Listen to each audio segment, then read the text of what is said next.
Vamos lá, vamos começar, vamos dar uma corridinha para a gente encerrar isso hoje, essa matéria.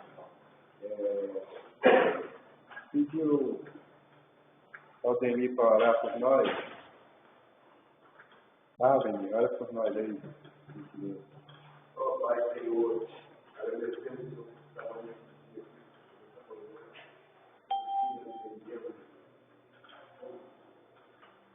e agradecemos também por estar com saúde, e podemos ter acordado, respirar,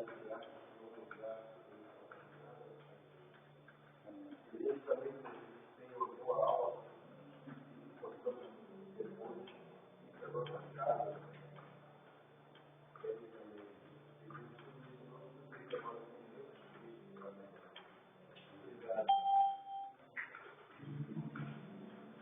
Glória a Deus. Bom, nós vamos então ver se a gente tem. É tudo corrido. Quando vocês forem por. Eu tenho certeza que alguns de vocês não vão parar por aqui, não. Vocês vão. Espírito Santo de Deus até tocou o coração de alguns aí para buscar mais de Deus. Eu não sou melhor e nem sou pior do que ninguém. E foi assim comigo. Eu sentadinho naquela cadeira ali que a irmã está lá, ali, e o João, seu filho, do lado de mim, do meu lado. João. Na época eu era o supervisor, o coordenador desse curso, e João tinha 14 anos, eu acho 14. João queria porque queria fazer um curso, e eu falei, filho, a gente combinou aí para ser só acima dos 18, mas antes de a gente vai ajustar isso, eu falei, poxa, eu queria tanto fazer, eu digo, mas você vai fazer, tá bom? Aí ele, pode, você vai ser meu secretário. Aí Deus trouxe ele para ser meu secretário, para fazer presente, tal, distribuir. E aqui para ele foi lá na hora, ele ficou ali. Ele nunca perdeu uma aula. Os todinhos ele estava juntinho. Um dia ele chegou e falou, seu Farias, eu estou com uma dificuldadezinha aí, teria como o senhor me liberar hoje, antes da aula. Eu falei, tá, posso, sim, mas eu posso te ajudar? Ele disse, não, é porque hoje é o aniversário da minha mãe. Aí eu falei, o que você está fazendo aqui, rapaz? Você vê, né, o senso de responsabilidade dele. Já, muito tempo. E foi algo assim maravilhoso, a presença do João como participativo e tudo. E eu, acompanhando o curso, coordenando, ajudando, também dei aulas também, até de aconselhamento. Mas toda hora, cara, eu sentia que o Espírito Santo de Deus queria mais de mim. E às vezes, em algumas matérias, eu via os alunos fazer perguntas que eu não me sentia capaz de responder. É claro, né, que tem coisas que é mais complicado sim. Eu disse, cara, eu preciso buscar mais, para eu ter mais respostas.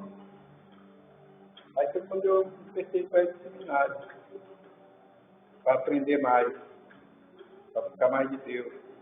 Eu sei que vocês não vão parar aqui nesse curso básico. Eu estou falando isso porque é tudo corrido. A irmã Mônica, né? A irmã Mônica, ela leu a apostila toda. E mandou uma mensagem para mim, falando daquilo que ela tinha recebido, agradecendo, né, o conteúdo. E assim, eu tenho até, falei na segunda aula, eu acho, para vocês lerem até a página tal. E a minha avaliação é essa, é saber que vocês leram ou estão lendo. Nada de ficar cobrando, porque essa matéria é uma matéria prática. É uma matéria que a gente até pode pronto, é isso aí. Aí que pensam, né?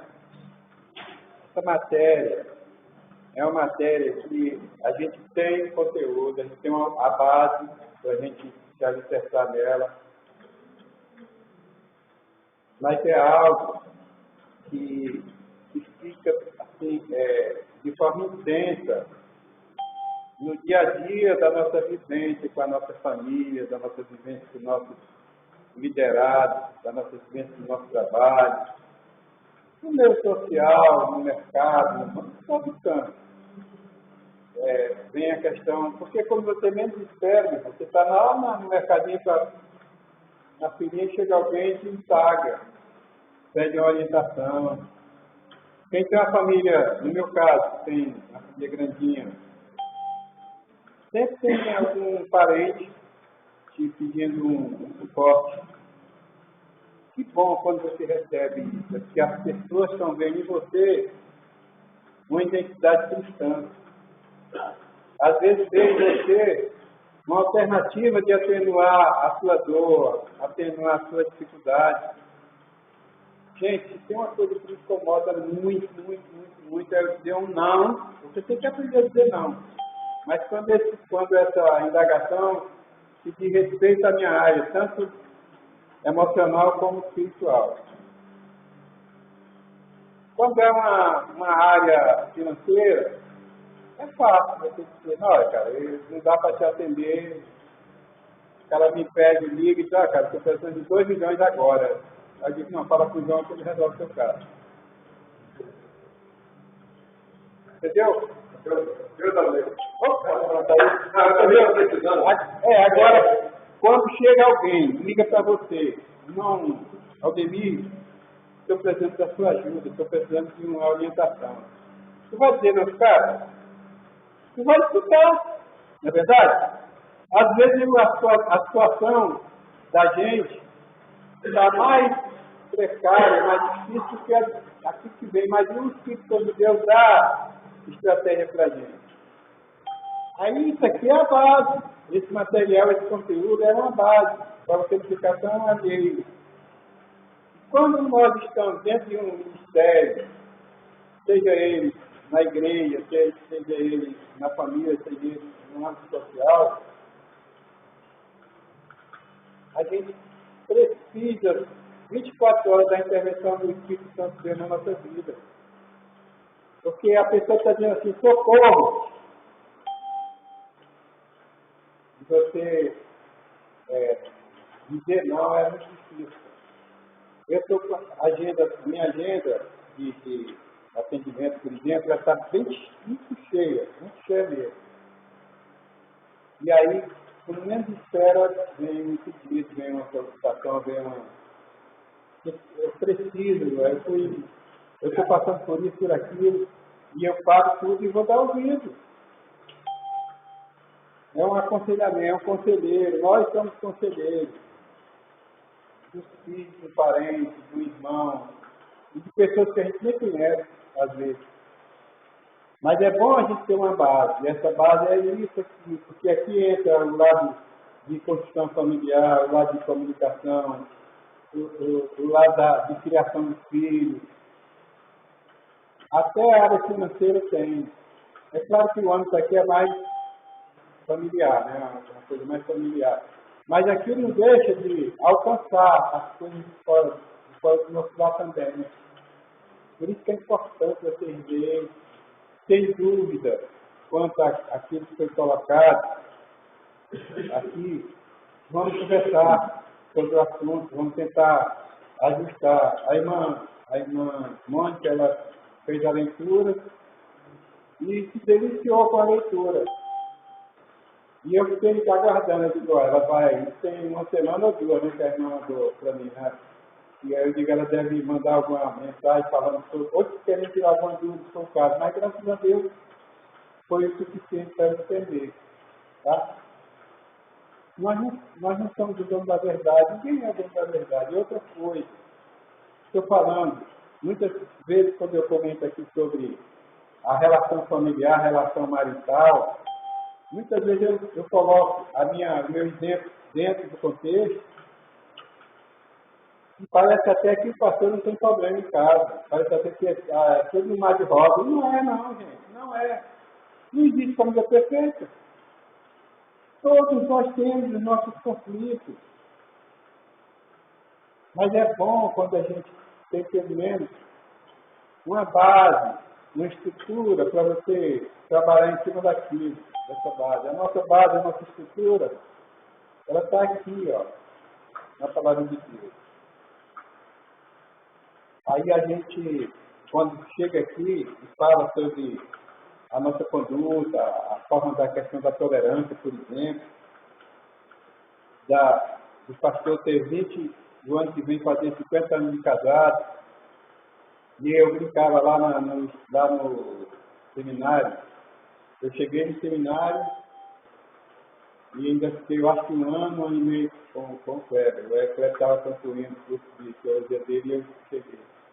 E quando eu estava junto com a turma, eu falava, ó, eu tipo assim, eu tenho 40 anos de casado, eu falava. Aí eu dizia, com a mesma mulher. Porque às vezes o cara tem 40 anos de casado, mas já casou mais de uma vez. Às vezes, não, isso é nesse método. Isso aí.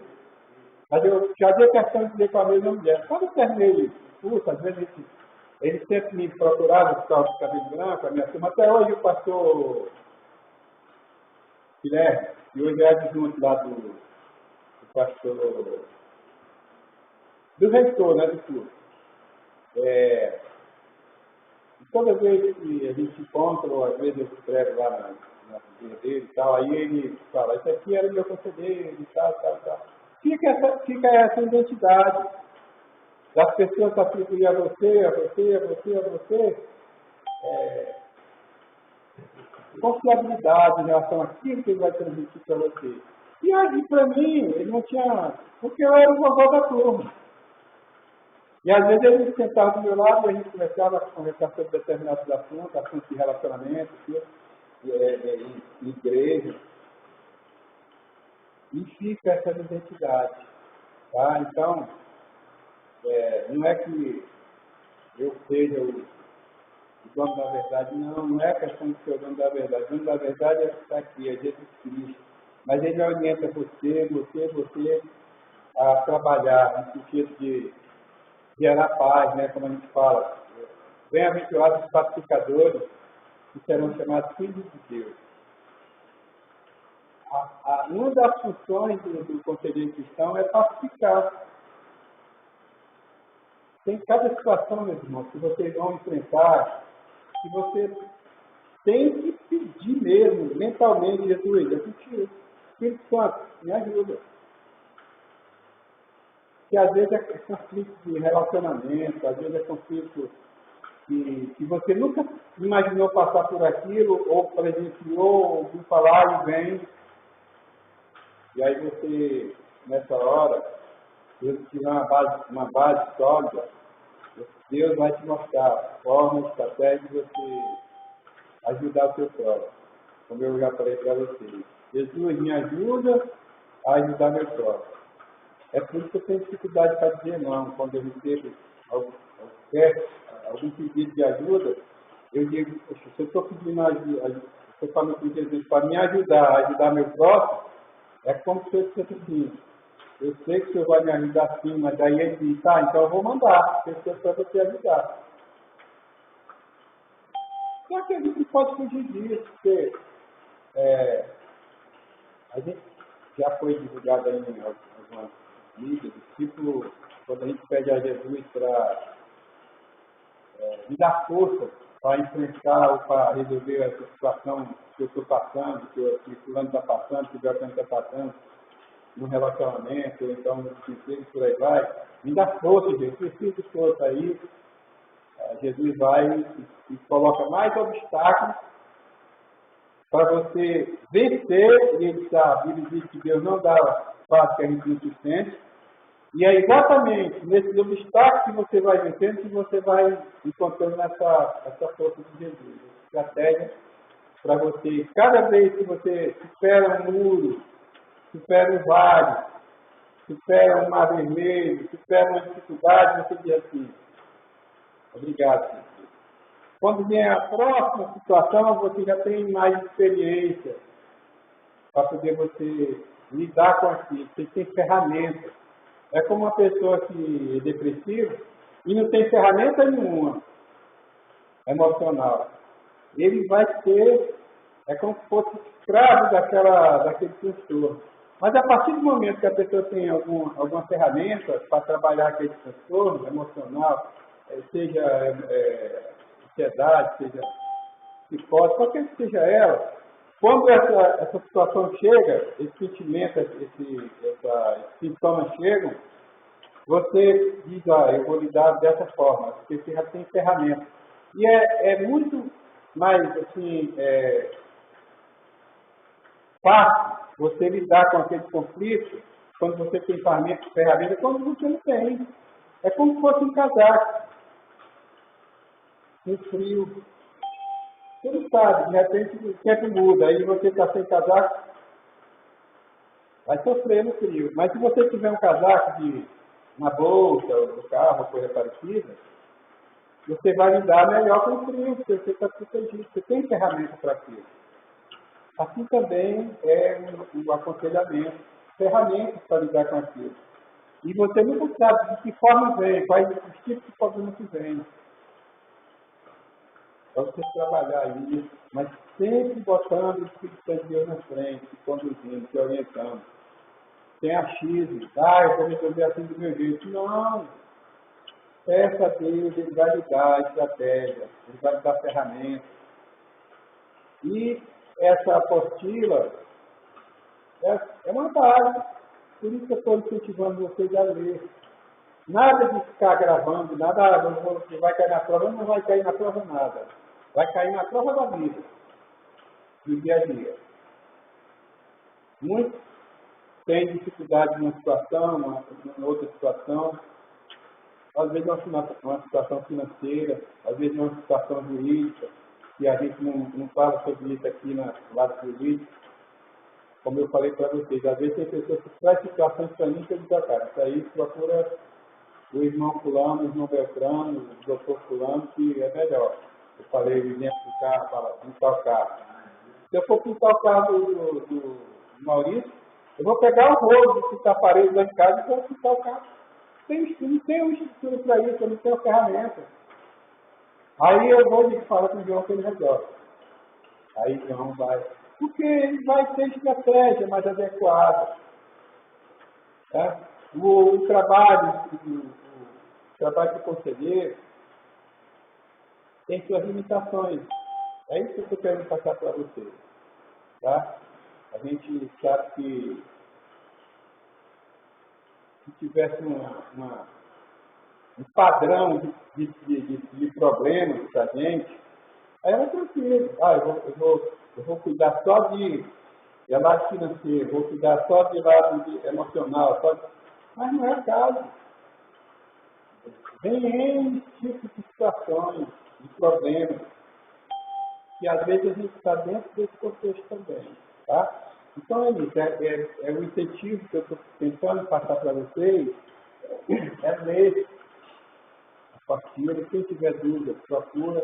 Não precisa, não vai ter prova, vai ter algum tipo de investigação, de cobrança de vocês. Eu só quero que vocês leiam como a Mônica leu. E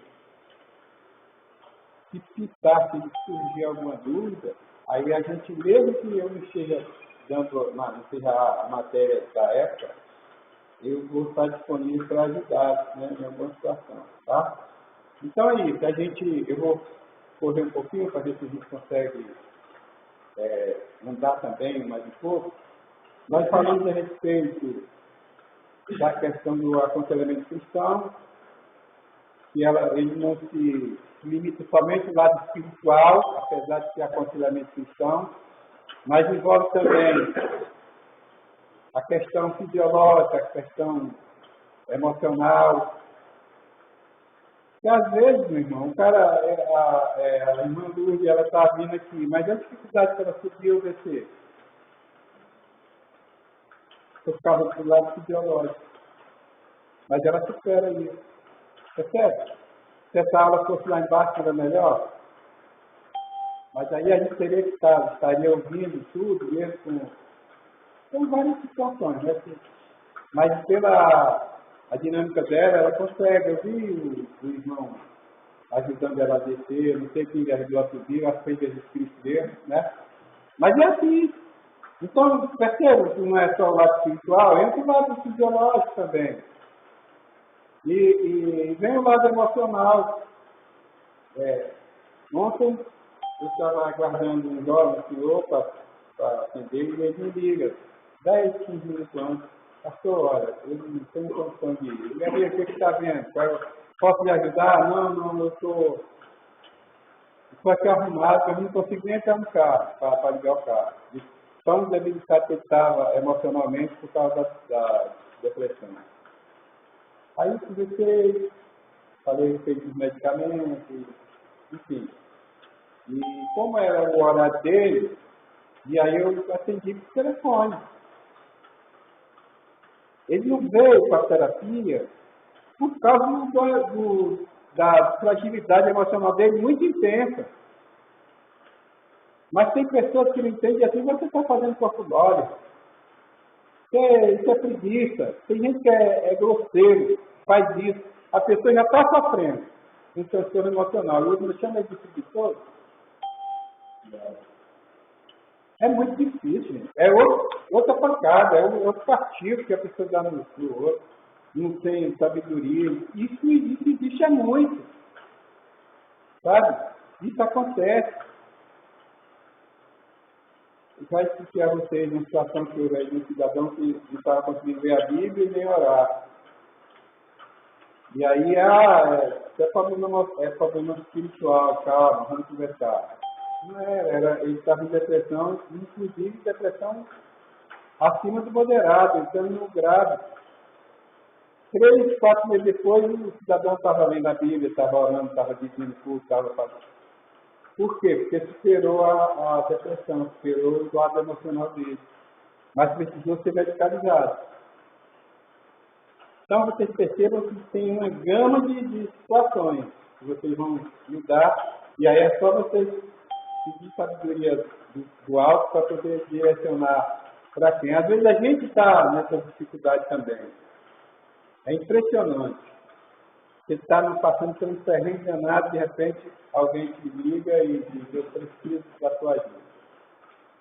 O que você faz com isso? Você pega aqueles seus problemas, bota dentro do saco, bota na gaveta, tranca a gaveta e prioriza o outro. É isso que nós temos feito. Nos diários de oração, vão ter acompanhado bem, como nas células, cara, 90% dos pedidos, ou mais até, são pedidos por outros, não por si. Olha como é que está o nosso coração. Que coisa bacana, que coisa boa. Né? A gente está colocando o outro, sendo altruísta nesse sentido, se colocando no lugar do outro. Algo assim tremendo. E é assim que o companheiro cristão precisa se comportar. É sempre que vier algum tipo de situação, se colocar no lugar do outro e não tentar julgar, como a gente fala aqui. Quando o outro tem uma situação, você tentar atenuar, tentar trabalhar aqui de forma mais leve, sem ficar apontando o dedo. Pastor, eu vim aqui porque eu fiz algo desagradável e começa a contar a história. Já fez, já. Agora é a hora de você entrar com outro processo. Quando você chega e começa a desvendar o que aconteceu, o episódio, é porque você está iniciando um processo de arrependimento. É porque o Espírito Santo já está trabalhando isso em você. Você percebe? E já teve caso de você fazer isso ou aquilo e nunca confessar para ninguém, e está guardado até hoje aí, é isso mesmo. Quando você é levado a confessar, e o Tiago 5,14 fala sobre isso, tem dificuldade, tem uma enfermidade, tem uma tribulação, procure os pastores, os presbíteros, os anciões da casa de Deus, que eles vão orar com você e ungir com óleo. Está na Bíblia. Procure a pessoa certa. Não dissemine seus problemas para qualquer um. Muitas vezes você vai aliviar, vai intensificar mais a sua dificuldade. Porque você procurou a pessoa certa. Aí eu chego pro Maurício, cara, eu tô com dente aqui doendo pra caramba. Aí, vem cá, como é que você vai ajudar? Ele me leva lá pro açougueiro. Açougueiro, ó, ele tá com dente doendo, resolve o caso dele. Não vai resolver. Aí o açougueiro é um artista desse braço, pega aquela peixeira e arranca meu dente. Aí vem problema. Procurar a pessoa certa. Chega no conselheiro, no conselheiro cristão, quando a Bíblia fala de pastores, presbíteros e anciões, tem até alguns falam de diácono também, mas ancião, quando ele se refere, ele está falando de pessoas mais experientes espiritualmente. Às vezes não é um cabelo branco, mas tem experiência espiritual, capaz de lhe dar suporte. Né? E aí, o Espírito Santo de Deus trabalha na vida da gente, orientando, mostrando a rota, o caminho certo. Né? E a gente vai atenuando, né, as dificuldades dos outros. Mesmo que a nossa não tenha sido atenuada, mas eu digo uma coisa para vocês. Às vezes eles me perguntam, quem é o seu psicólogo? A minha esposa fala, filha, cuidado que tem está muito intenso o trabalho. Eu digo, aí quem é o seu psicólogo? Primeiro, que a gente sabe que o nosso psicólogo é Jesus Cristo, de todos nós. Né? Tem até um livro que eu tenho até ganhei para a gente, o maior psicólogo do mundo, Jesus, o maior psicólogo do mundo. Aí a minha terapia, eu faço em cima dos próprios pacientes, porque eu tenho minhas dificuldades, as minhas limitações. Por exemplo, eu tenho o meu menisco do joelho esquerdo, medial esquerdo, rompido. Eu tenho uma limitação. Aí, a irmã Luz chega para mim e diz, pastor, eu só consigo andar hoje com uma muleta, com uma bengala. Aí eu vou e digo, cara, eu sou melhor que ela. Então, assim, tem pessoas, você tem dificuldade, tem, mas tem pessoas que têm dificuldade até mais intensa que a sua. Aí você vai se aquieta. Né? O cara chega para o outro, eu estou atendendo um jovem que é da fé, atualmente. Aí chega alguém para ele, e sabe, e diz, pô, cara, eu não sei como é que eu vou lidar, porque eu estou com o cara aqui no pé tremendo, e eu tenho que ir andando daqui até Bandeirante, até a Praça Bandeirante. Como é que eu vou? Aí ele vai levantar para ele e mostra assim, aí, eu estou em pé. Aí o cara, puxa, eu falei para a pessoa errada. Existe isso. É claro que eu estou trazendo para vocês situações em relação à terapia da gente. Hoje em dia nós sabemos, vocês têm acompanhando aí, o caos que está acontecendo no meio dos pastores se suicidando, pastores com situações dificílimas. Muitas vezes ficam isolados. Às vezes o suporte que poderia ter da igreja, às vezes não tem. E as pessoas só sabem jogar tarefa, ou às vezes férias. Não só nos pastores, nos líderes. E aí a gente sempre precisa um do outro para a gente ir. Um lugar legal hoje, que dá para fazer, a gente tem feito isso na nossa célula, por exemplo. Não tem espaço para isso, mas a gente tem feito. Muitas vezes o irmão chega ali e dá uma desabafada. A gente percebe que é um desabafo do irmão. Na hora de pedir oração, por exemplo, ou na hora de fazer um comentário sobre o tema do domingo à noite. Isso é legal, porque a pessoa dá uma desabafada. Isso é uma psicoterapia. Foi o que Deus fez com Elias, lá na caverna. Elias desabafou com Deus. Havia a psicoterapia de Deus com Elias. E ele desabafou, eu sou o último dos profetas, e se já fiz isso, ninguém me escuta, e agora que consequência eu tenho disso, e que eu estou ganhando com isso, eu estou sendo perseguido. E tal, e jogou mandou tudo para o Pai Deus que eu salve. Tipo assim, pode falar mais. Desabafa, desembucha. Quando termina, eu digo assim, olha, tá, beleza. Então você está dizendo que está ocioso, que está aí por causa da ociosidade, que não está produzindo nada, né? Tá bom, você vai agora ouvir 2 reis.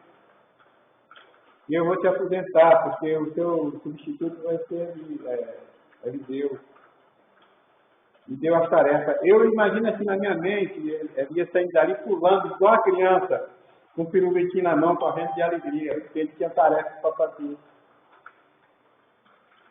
Deus renovou a força dele. Mas primeiro ele desabafou. Primeiro ele se esvaziou. É isso que nós precisamos fazer às vezes. E às vezes é feito isso não serve. Na hora que a gente chega em... Tem gente que chega no consultório, que a gente olha assim e dá pena. E sai leve. Mas eu não fiz nada, eu só ouvi. É o que eu digo, eu sou o ponto de escuta. Você é conselheira, vai ser o ponto de escuta. Escute sem julgar. Escute sem julgar. Aprenda a ouvir. Tem 2 para ouvir. Tem 1 só para falar. Escute, não julgue. Porque você também peca. Você também peca. Ajude. Ele te ajuda a ajudar o seu próximo. É isso que a gente precisa trabalhar de forma intensa. E a gente, falando das características, é claro, tem que ser centrado sempre em Jesus Cristo, nas coisas de Deus, sempre. Quando eu estou fazendo um aconselhamento ou fazendo um trabalho psicoterápico, é diferente do aconselhamento cristão. Porque ali, dependendo da pessoa que eu estou atendendo, que muitas vezes não é um cristão, é uma pessoa que ainda não teve esse encontro com Jesus, você tem que saber respeitar a escolha daquela pessoa e trabalhar o emocional dele. É claro que eu falo para todos eles que a minha principal ferramenta é a palavra de Deus, mas tem a hora de você entrar com a palavra de Deus. É claro que nós, conselheiros cristãos, vamos lidar com cristãos. Mas no consultório não se lida somente com cristãos, né? E aí a gente saber separar essa situação. É claro que nunca esquecer que nós temos que estar centrados em Jesus Cristo. O exemplo é isso que eu falei de ter um assunto jurídico. Você direcionar com um advogado e não você abraçar. Não tem competência para isso, né? A gente também, como conselheiro cristão, a gente sempre colocar também as normas e regras da igreja, porque às vezes tem irmãos que vêm procurar trabalhar com vocês, questionando algum tipo de conduta da igreja, conduta do pastor, conduta do líder.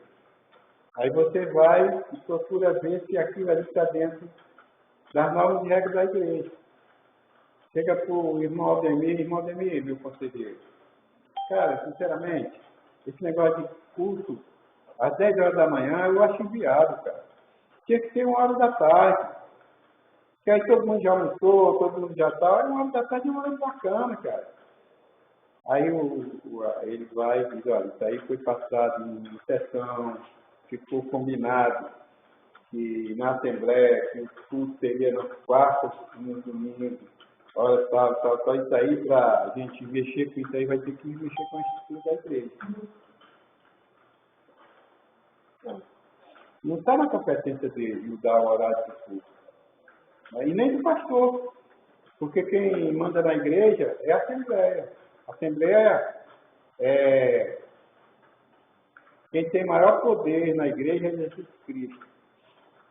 E depois, o poder executivo é o pastor. Porque quando precisa de uma doação, o poder judiciário é a Bíblia. Judiciário, executivo, tem outro aí. Legislativo. Oi? Desculpa, o legislativo é a Bíblia, tá? O executivo é o pastor. E o legislativo, executivo e judiciário. O judiciário é o pastor. Vou ajustar de novo. E o executivo é a Assembleia, que é ela que toma decisões. Por isso que a Igreja Batista, ela tem um governo democrático. Tem igrejas, tem algumas denominações aí, que quem toma a decisão é o bispo. Tá? É o bispo e a sua... Mas aqui não, aqui é a Assembleia.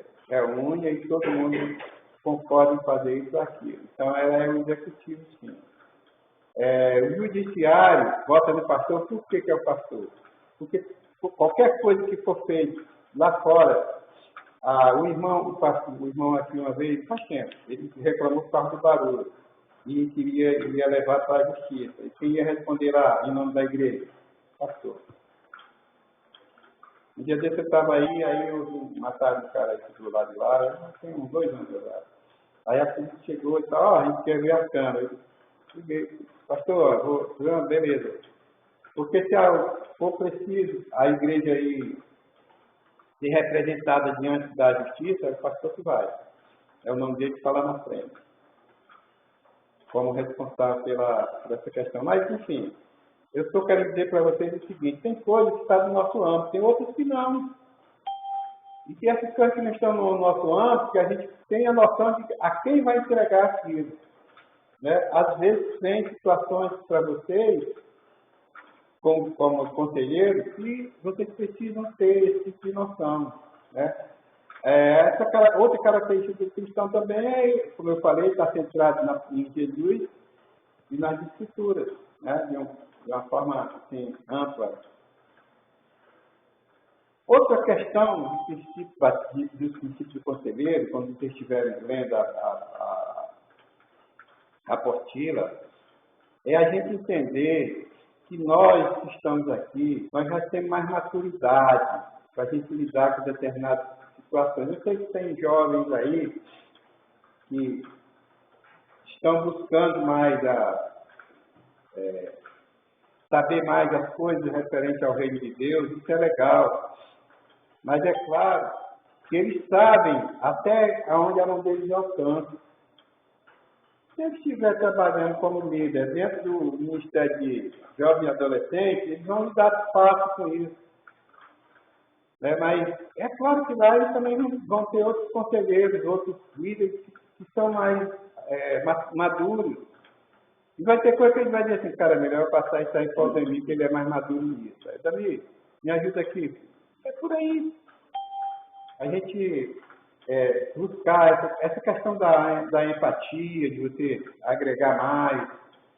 A gente tem que ter também um pouco de cuidado com isso, e eu estou suspeito para falar disso, que assim, tem pessoas que você olha para ele, você olha, por exemplo, para o Maurício. Você vê que o Maurício, você nunca vê o Maurício com cara fechada. Está sempre...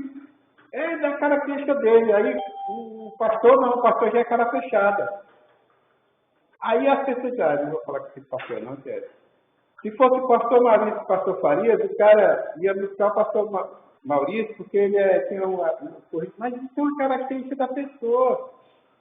Às vezes, quando chega para... Por exemplo, vou dar aqui um exemplo. Maurício passou pouco tempo por lá, na sala de 9. Né? Faz pouco tempo, mas já tem 2, 3 anos. Estou falando assim porque é recente. E quando termina a turma, a maioria vai lá, pastor, tem como continuar nessa sala? Eu queria tanto continuar nessa sala. Por que isso? Por causa da empatia. Aquele cara de cara fechada, quando chega lá que está lidando com as pessoas, não é tão cara fechado assim como as pessoas julgam.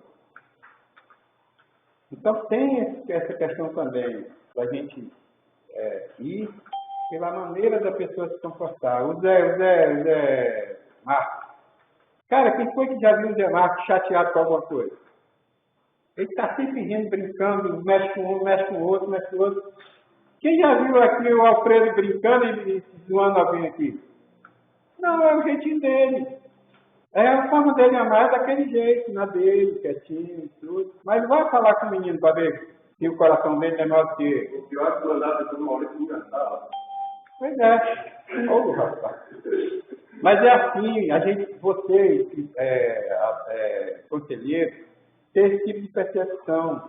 Às vezes é uma pessoa fechadinha e tudo, mas, cara, se você está tocando aquela pessoa ali, é mão na roda, é bênção pura.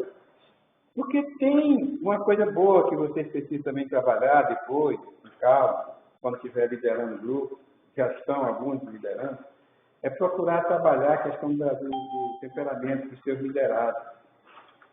É fácil, muito fácil. No Google tem um caminhão de material falando sobre o temperamento. Isso não se resume só à liderança de vocês na igreja, não. O marido, da esposa, do filho, do sogro, da sogra, enfim. Estudar sobre o temperamento do outro. Isso ajuda muito na sua relação. Você passa a conhecer melhor o outro. Claro que você tem que começar a estudar por você, né? Pelo seu temperamento. Você se conhecer mais o outro. Isso ajuda muito. Às vezes a gente lida com pessoas que você não sabe o que ele está passando. Quando você conhece a história dele ou dela, você passa a amar mais a pessoa porque entende que você não seria capaz de superar o problema que aquela pessoa está conseguindo superar. Quando você passa a entender. E aí você perdoa também, porque a gente só perdoa quando a gente separa a pessoa dos seus atos. Se você colocar a pessoa com os seus atos, você vai ter dificuldade de perdoar. Um embriagado. O cara está embriagado, está fazendo uma obra na sua casa. Se ele chegar embriagado lá, você não vai deixar ele fazer. Vai ter besteira lá. Não, cara, hoje não. O cara vai embora. Amanhã o cara chega sóbrio e é um bom profissional. Você deixa ele trabalhar, você perdoa ele. Por quê? Porque você separou ele, profissional, da sua conduta de alcoolismo. E aí entra. Isso eu estou dando um exemplo, mas tem N situações. O cara é grosseiro com as palavras, o cara é rústico. Tem que entender que ele é rústico. E você aprender a lidar com essas pessoas rústicas. Você trabalha num setor com o público, e na sua família você tem um ato, toda vez que se encontra com os parentes, você dá uma bitoquinha, É um ato seu, você foi, tudo bem e tal. Aí você está trabalhando no clube. Se você, um homem, for fazer isso com a moça que chegou, ela vai, é assim? Ela pode levar isso para o outro lado. Por exemplo, né? Então tem coisas que mesmo você tendo ato na família, lá fora você tem que ter calma, ter cuidado, não é bem por aí. Às vezes acontece, você chega, recebe uma moça, uma senhora, uma pessoa para atender, por exemplo, e a pessoa vem, a pessoa já vem assim, aí você vai dizer, não, ok, tal, e fica por isso, porque é um ato dela. Mas a gente que vai receber, tem que deixar acontecer a coisa se for o caso. Se não for, não é nada de eu passar a barra. Isso vocês vão ter como conselheiros, na hora de receber um irmão, uma irmã, uma pessoa que às vezes vem como visitante. Chegar, um exemplo, quem já viajou para fora. Eu viajei para lugares aí difíceis e eu chegava nesses lugares e ficava observando como é que eles se comportavam. Eu cheguei na África do Sul, por exemplo, lá em Capital, que é a cidade do Cabo. Lá eles têm 5 capitais lá. Cada uma é uma capital, mas a capital é a principal. Eu estou lá e fui para um restaurante. Quando eu entrei no restaurante, quietinho e tal, eu vi, tipo assim, que aqui na entrada tinha muitas cadeiras para cá e muitas cadeiras para cá, e um corredor bem largo na entrada. Achei estranho, que normalmente quando chega num restaurante é tudo compactado de cadeiras mesmo. Mas lá não, tá? E aí eu vi que do lado direito tinha pessoas só brancas e do lado esquerdo só tinha pessoas negras. E aí eu olhei e falei, agora eu faço o quê? Vou para cá ou vou para cá? Aí eu fiquei ali, com o colega começou a conversar e tudo, eu disse, cara, e aí? A gente falando lá, a língua oficial lá é inglês, mas a gente tem 32 dialetos. Aí nós ficamos estudando para ver para que lado a gente ia, né? Eu falei, olha só, lá no Brasil, eu sou descendente de negro. Eu sou descendente de negro. E tal. Mas aqui ninguém vai entender nada. Se eu for falar, eu sei que eles vão ver que, pela minha cabecinha, que eu não sou daqui, e pela isso aí, tá. Aí resumindo. Mas nós observamos, mas claro que não ia chegar ninguém da nossa cor, ou negro ou branco. Mas nós aguardamos um pouco. Não veio, eu digo, cara, eu vou pro lado dos negros. Eu vou contigo, então vamos. E ele era branquinho. Eu digo, vai ter problema ali. Mas ele não era esse brancão, não. Era, digamos, amarelo claro. Só que nós, em vez de ficar bem no meio dos negros mesmo, a gente ficou um pouco... Para não ter essa se alguém de vir em cima dele, se fosse caso, porque ele tinha mais traço de branco, sim. Observar o ambiente primeiro, observar como é que é a conduta. Eu cheguei nos Estados Unidos, eu cheguei a ficar lá um tempo, até que cheguei a morar lá em San Diego, na Califórnia. E quando eu cheguei para almoçar, jantar, tomar café, foi um Deus nos acuda. Cara, eu vi que tinha que pegar lá, por exemplo, pão, uma coisa assim de era muita comida, de feijão, de manhã cedo. Aí corta o pão e começa a jogar feijão dentro do pão. Aí, caramba. E os caras comiam com uma alegria tão grande, eles deve ter bom esse negócio. E eu fui e procurei as coisas que eu achava que eu ia conseguir comer. Mas eu fiquei focado naquela questão do pão. Um dia eu disse, cara, eu vou pegar um pão desse aí e vou botar um feijão dentro, para ver como é que fica. Cara, eu peguei um pedaço de pão pequeno, né, para poder não pagar tanto isso. E aí peguei também uma conchinha bem pequenininha e botei. O feijão era feijão doce, gente, feijão com açúcar. Mas é a cultura deles, é a costume deles. E eu experimentei aquilo, mas nunca mais eu quis saber daquilo. Então é você chegar e observar, e aí vocês vão, eu estou dando exemplo, e vocês vão ver que precisa observar melhor e não tomar logo a posição, não julgar logo, não. E assim foi. Mas como eu passei muito tempo lá, depois eu me acostumei com alguns tipos de comida que era compatível com a nossa. Né? E assim vai. Tem várias coisas que a gente vai lidando, aprendendo com a nossa convivência, com a nossa maturidade, com a nossa quietude. Quando a gente é Maria de primeira viagem, como falam, a gente sempre paga nisso. Tem que ter cuidado. Chegava nesse esporte por aí, a primeira coisa que fazia era uma canetinha e escrever. Na Alemanha, por exemplo, na Holanda, é tanto da consoante junto, é muita M, W, com F, com D, com F, com D. O que significa isso? Não sei, eu escrevia. Estava lá, não sei por onde, quando eu ia para casa, pegava um táxi e pegava um papelzinho para casa. Tudo certinho, era o gate, né, o portão. O nome e o número do portão. Mas eu não fiz isso a primeira vez. A primeira vez eu paguei mico. A primeira vez eu andei muito para achar o meu portão, porque eu não escrevi nada, eu não anotei. São coisas assim que vão te dando mais maturidade, né? Mas você já não é mais Maria de primeira viagem. Aí você... Então, essas situações, Maria de primeira viagem, conselheiro de primeira viagem, vai pagar um miquinho aqui ou ali, mas ele, quando ele está fazendo a coisa direito. Por isso precisa de base. Tá? A gente tem essa base, questão da empatia, da maturidade, ser cordial, ser sincero, é algo assim tremendo, da sinceridade. Para nunca deixar dúvida na mente do seu liderado, do seu aconselhado. Ele vê em você, ele está te procurando porque ele confia em você. Você não mexer com essa credibilidade dele.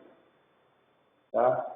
Nós falamos a respeito de herança familiar, que eu falei da família A, B e C, família estruturada, quando se fala de família estruturada e família nuclear. Família nuclear, ela não se resume só ao casal, ela se resume ao casal e mais filhos. Né? Às vezes envolve parentes também. O núcleo, né, de onde vem, o casal, claro, mas aí, filhos. Um casal pode ser considerado uma família Eis a questão, né? É o início. É o embrião da família. A gente olha, aí a gente vai para Jesus e vê José e Maria, Jesus. Né? A gente vê que esse núcleo começa com esse casal. Hoje em dia, infelizmente, nós sabemos que eles estão querendo tirar de pauta o Dia dos Pais, o Dia das Mães, para poder descaracterizar a família que Deus criou. Porque tem que ser o dia do casal, pode ser um casal de mulheres e um casal de homens que não é casal, é um par. Aí ele quer meter esse goela dentro. Infelizmente está acontecendo isso na nossa. Quando você falou assim que casal é 40 anos, acho que eu falei assim, sou casal há 40 anos, com uma mulher, tá? Isso. Com a mesma mulher, com a mesma. Aí sim, é com uma mulher. Isso, Isso. Com uma mulher. Mas assim, isso quando o homem fala, né? Quando se for uma mulher falando, ela não pode falar isso, é com um homem. Mas aí, eu estou falando isso para vocês, e está gravado, vai para o YouTube, entendeu? E hoje em dia a gente tem que ter cuidado até com isso. Porque existem instituições aí que vão... Só que é o seguinte, eu estou alicerçado, aqui, ó, na palavra de Deus. Estou alicerçado. Quando você for aconselhar conselheiro cristão, é diferente. Psicoterapia por isso. Que a gente ajuda pessoas que são espíritas. Quantas pessoas, homens, gays e mulher gays eu já atendi? Respeitando a escolha deles. E a pessoa não vem dizer, eu estou com uma ansiedade terrível. Eu vou trabalhar a ansiedade na pessoa, independente de quem seja a pessoa. Mas quando entra a questão familiar, infelizmente nós estamos passando por esse caos social, né? Das pessoas não respeitarem aquilo que está na palavra de Deus. Só que as pessoas que estão querendo desrespeitar, esquecem, eu falar bem alto para eles ouvirem mesmo. Isso aqui tem mais de 2.000 anos. Tá? Mais de 2.000 anos. E você que está querendo distorcer a verdade das famílias, quantos anos você tem? Não quero entrar nesse método. Mas eu sei que Jesus está cuidando de tudo. Nós falamos sobre a forma de a gente construir uma família estruturada, né? Nós falamos de tolerância, de respeito, consideração. A gente está entender, quando a gente fala de tolerância, eu tive essa semana no casal, e eu tinha atendido a senhora na outra semana. Eu falei muito com ela a respeito de tolerância, ela veio sozinha, eu falei, traga seu marido a próxima vez, se puder, e ele veio. Aí chegou e conversou e tudo e tal, com alguns conceitos dele. E aí eu comecei a falar de tolerância para ele. E quando a gente fala de tolerância, normalmente, quando é um casal, um fica olhando um para o outro. Tipo assim, você não tem que ser tolerante comigo. Acontece. Mas foi legal, porque quando terminou o momento, aí esse jovem senhor falou, professor, eu posso retornar de novo? Claro, filho. Aqui é só vocês mesmo. Eu entendi que ele chegou lá assim meio que não querendo muito isso. Coisa que a mulher chamou e que eu pedi também e tal. Mas agora não, agora ele quer voltar. Por causa da maneira do respeito pelo temperamento dele, pela maneira dele lidar com as situações, com os conflitos. E uma coisa assim, fechada, que a gente está comentando, mas assim, os problemas dos casais, quando vem casal, olha, eu vou falar para vocês, não tem nada de estatística não, essa estatística é mais da minha convivência. Mas 90% dos problemas, se brincar até mais um pouco, tá? 90% dos problemas dos casais começam nas finanças. Começam nas finanças. Eles têm dificuldade de lidar com as finanças. E a palavra de Deus é bem clara. O homem deixará seus pais. Repito para vocês, não é abandonar. Ele deixa os pais, não abandona os pais.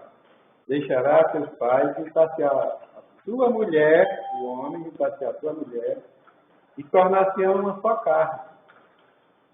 Está escrito assim. Não está falando de tornar-se um só espírito. Então, falou de carne, está falando de carne. Espírito é outra só. Até porque tornar-se uma só carne. Mas não tem como ser um só espírito, porque a salvação é individual. A salvação é individual. E o que não é espírito é carne. O que não é espírito é carne. Então, tornar-se uma só cama, tornar-se uma só casa, tornar-se um só carro. Tudo bem, tem casal aí que tem 2 carros, o carro dela e o carro dele. Vai trabalhar e ela vai trabalhar. Sem problema. Mas aquele carro dele é dela, aquele carro dela é dele. Por que não uma só finança? Uma só finança também. Não é espírito, é carro. Aí o cara trabalha e ganha o salário dele, assim, não, eu que gasto prato. Só que a mulher, sei que é uma brincadeira, mas o que é teu é meu, não é? O cara diz, o que é meu é meu. A mulher fala assim. Mulher que quer que o dinheiro fique sempre com ela, né? O que é teu é nosso, o que é teu é meu, ela fala, mas o que é meu é meu. Ela se vem nessa meu. Isso é errado, é claro que é, né? Então, quando existe essa separação, gente, é coisa terrível, incrível. Eu atendi um casal lá em São Gonçalo, a renda familiar dele era 25 mil por mês. 25 mil é uma renda diferente para nosso ano social, né? Financeiro. Casa própria, ele tinha um carro dela, tinha um carro, um filho, estudando, e a conta dele, 2 no vermelho. Aí foi quando eles me procuraram, com a dificuldade deles, e eu falei, olha, como é que está a saúde financeira de vocês? Ei, pastor! Pastor não, na época não era pastor. Aí pronto, aí começou o trabalho em cima disso. A gente trabalhar, gerenciando, e não é a minha área, essa questão de finanças, mas a gente tem as orientações devidas, pelo menos a base. Aqui na Porteira tem. Então é isso. É a gente saber lidar com essas questões. Normalmente, existem muitos casais aí que cada um cuida do seu lado financeiro. Só que é uma coisa, para você mudar depois é difícil. Tem que ser feito esse acordo lá no namoro. Se for querer consertar depois, já está acostumado, né? Já está naquele processo de hábito, né? Quando nós falamos de condicionamento, um dia desse, né? Condicionamento é o quê? São ações repetitivas que se tornam hábitos ou costumes. Então, as ações repetitivas de separar os valores financeiros deles, elas são intensas que não é difícil eles congregar de novo, né? Trazer para juntar de novo. Então, gente, nós vamos encerrar, são 11h25, eu já ouvi aí que estou vendo mais barulho ali, para talvez o curso já tenha encerrado ou está encerrando. Mas tem tanta coisa legal para a gente falar de comunicação, o tempo é curto. Essa comunicação aqui é impressionante. Vocês leem com calma os níveis de comunicação, tá? Como é que você melhora a sua comunicação dentro de casa, com a sua esposa, com seus parentes, com seus filhos. Os conflitos no lar também. Aqui tem criação de filhos aqui, é tremendo, gente. Regras de ouro, ó. Isso aqui é legal para quem tem criança assim, né? Para você estudar sobre isso. Como punir criança, isso aqui é muito bacana. Às vezes, na minha palestra que eu faço por aí para a família, eu uso muito essa apostila. para passar essas instruções. As fases da paternidade, como é que você disciplina, como é que você instrui. Aí tem a questão de trabalhar o perdão, que é fundamental dentro de uma convivência marital e dentro de uma convivência eclesiástica também. Sabe? E aí vem atributos negativos, decepções, e vem as questões de sentimento de inveja, de mentira. É terrível, sabe? No caso aqui, eu não fiz tudo. Na apostila de vocês, se eu não me engano, tem até como construir um delinquente, eu acho. Se eu não me engano, tem isso. Também é legal você ver. Uma vez eu quase tive uma dificuldade muito grande por causa dessa situação. Mas consegui gerenciar bem por causa dessa questão de construir um delinquente. Construir um delinquente é você fazer toda a vontade do filho. Você acha que está dando autonomia. Você tem que dar, sim, autonomia, tem que ter uma autonomia vigiada, bem vigiada. E mesmo que você passe de tudo direitinho, às vezes a coisa não dá certo. A gente vê em vídeos de pastores aí, né? Pastor que tem filhos e filhas, e uns fazem a coisa direito, outros se desviam. E é muito por aí. Líderes, cristãos, que passam por isso. Então, que o Papai do Céu abençoe a vocês. Vocês ainda vão ter que me engolir ainda, mais 2 vezes. Está lá com o Zagal, né? Já tem, eu vou dar para vocês ainda de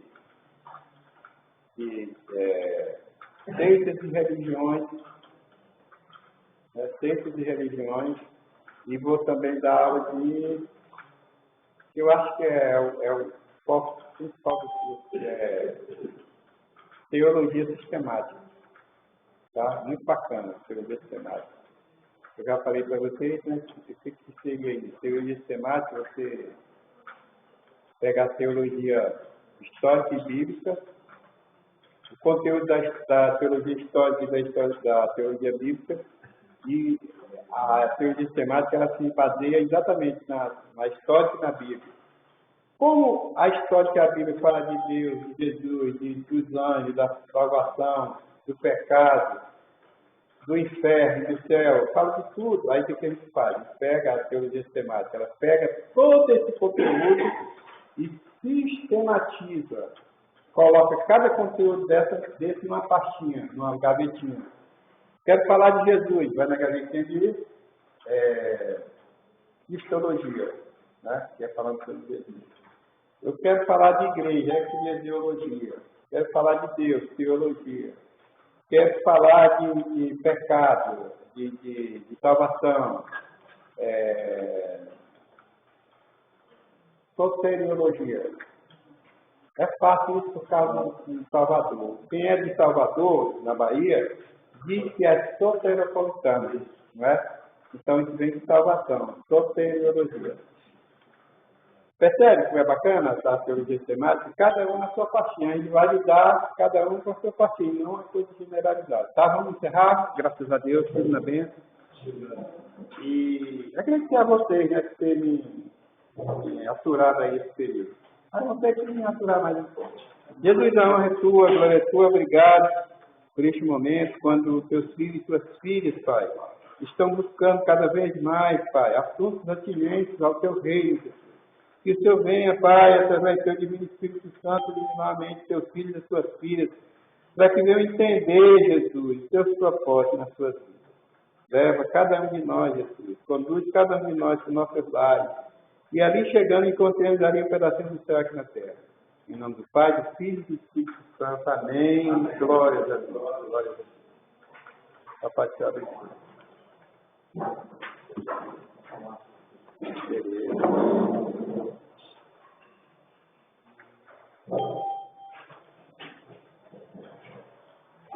O pastor que liderou você vai comentar. O pastor que liderou você vai comentar. Eu vou voltar a mulher da pastora. Não.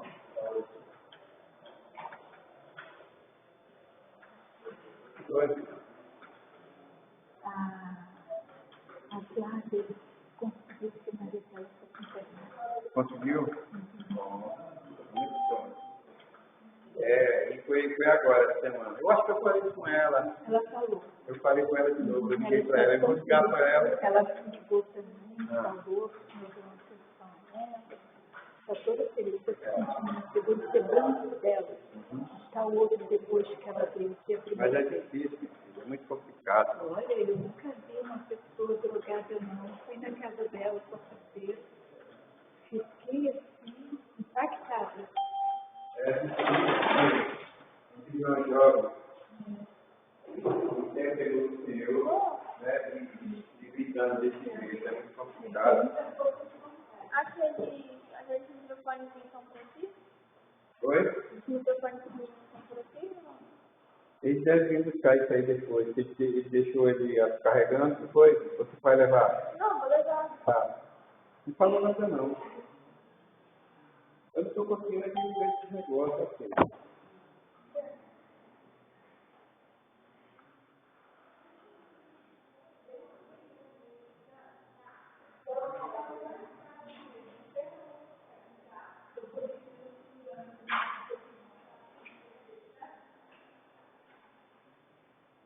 Obrigado, pessoal.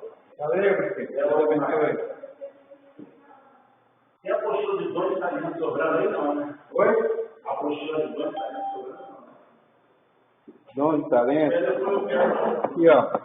peguei essa desse aqui, qual foi a sua coisa para dentro? Essa está disponível? Dom de talento. Ah, tá. Obrigado. Tá, tranquilo. Ô, não estou conseguindo desligar esse cara não. Depois.